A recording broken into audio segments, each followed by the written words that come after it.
चलिए क्लास एक new chapter शुरू करते हैं। Halo alkane and hello arene. Class अगर हम इस चैप्टर को शुरू करते हैं तो सबसे पहला क्वेश्चन जो हमारे दिमाग में आना चाहिए वो ये कि हेलो एल्केन्स और हेलो एरीन्स से हमारा मतलब क्या है। तो हेलो एल्केन्स और हेलो एरीन्स को समझने का हमारे पास एक बहुत आसान तरीका है। चलिए देखते हैं कि वो तरीका क्या है। अब क्लास हाइड्रोकार्बन्स तो आप सभी जानते हैं कि क्या होते हैं। तो अगर हमारे पास कोई एलिफेटिक या एरोमेटिक हाइड्रोकार्बन हो और उस हाइड्रोकार्बन में से हम एक H या एक से ज़्यादा H हटा दें और वहाँ पर उन H की जगह यानी कि हाइड्रोजन एटम्स की जगह हैलोजन को लगा दें, तब हमें जो स्ट्रक्चर्स मिलेंगे उन्हीं को हम बोलते हैं हेलो एल्केन्स और हेलो एरीन्स। तो क्लास पहले बात करते हैं कि एलिफेटिक हाइड्रोकार्बन से हम किस प्रकार से हेलो एल्केन्स बना सकते हैं। क्लास ये तो आप जान ही चुके हैं कि जो एलिफेटिक हाइड्रोकार्बन्स होते हैं, अगर हम उसमें से H निकाल दें और वहाँ पर हैलोजन लगा दें तो उससे हमें हेलो एल्केन्स मिल जाते हैं। हेलो एल्केन्स को साधारण भाषा में एल्काइल हैलाइड्स भी कहा जाता है। चलिए इसका एक एग्जाम्पल देख लेते हैं। यहाँ पर हमारे पास एक एलिफेटिक हाइड्रोकार्बन है, मीथेन।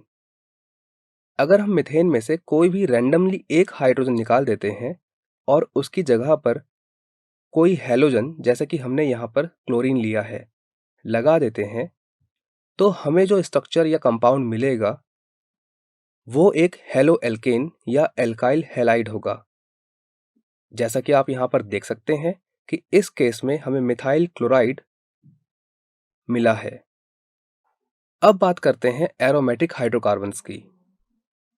अगर इनमें से भी हम H एटम्स को निकाल देते हैं और वहां पर उनकी जगह पर X पुट कर देते हैं यानी कि हैलोजन एटम्स, तो हमें हेलो एरीन्स मिलते हैं, जिन्हें हम कॉमनली एराइल हैलाइड्स भी कहते हैं।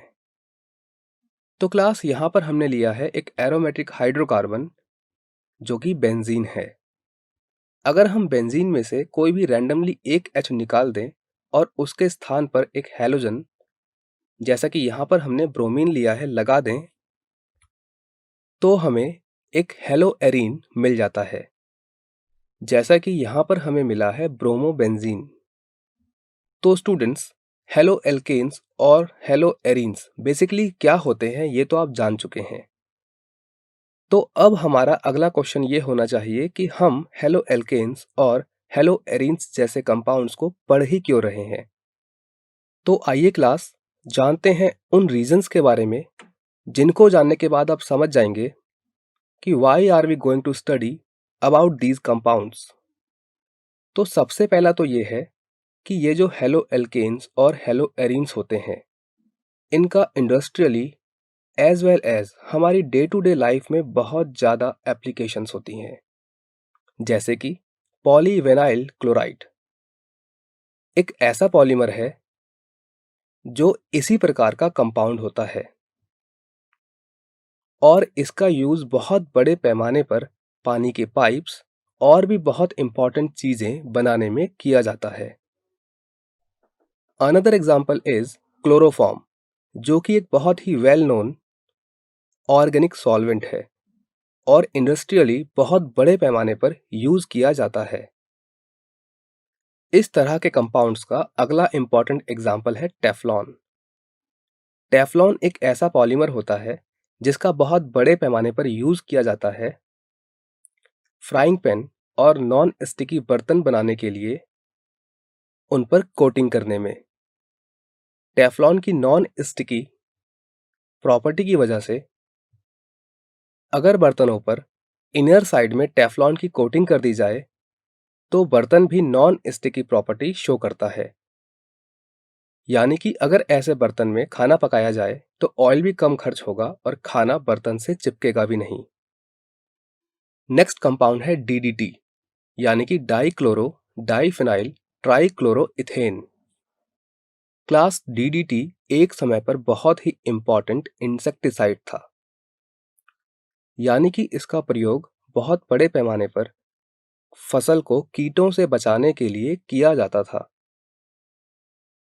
लेकिन डीडीटी हमारे एनवायरनमेंट के लिए बहुत ही हानिकारक है। इसीलिए अब डीडीटी का प्रयोग यूजुअली नहीं किया जाता है।